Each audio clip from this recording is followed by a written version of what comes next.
La Guardia di Finanza del Comando Provinciale di Caltanissetta, nell'ambito dell'azione di contrasto ai traffici illeciti, ha avviato un piano di interventi finalizzato al contrasto della vendita di merce contraffatta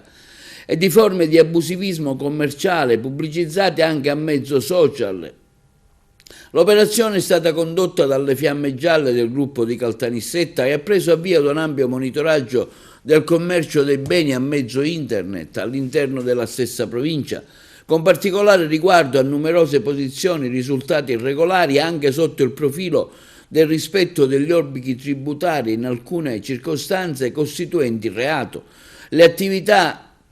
di analisi sono state orientate su due filoni investigativi: il primo riguardante il crescente fenomeno della vendita di prodotti di abbigliamento contraffatti, spesso pubblicizzate a mezzo e proprio dirette attraverso i più noti social network.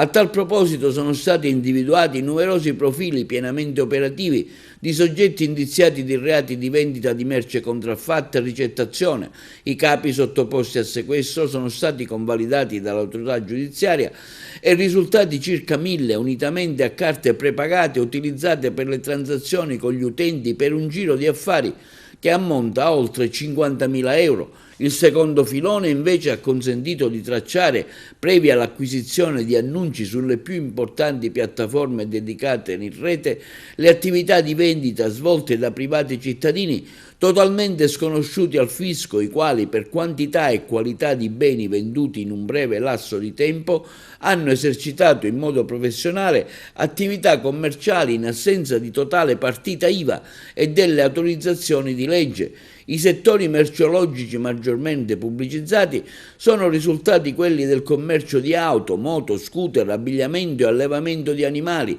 con volumi di affari in taluni casi di oltre 100.000 euro. Le posizioni dei venditori sono state sottoposte alla locale agenzia delle entrate al fine di ottenere l'apertura d'ufficio delle partite IVA, avviare controlli fiscali utili ad attrarre a tassazione gli eventuali introiti incassati da inevasione d'imposta.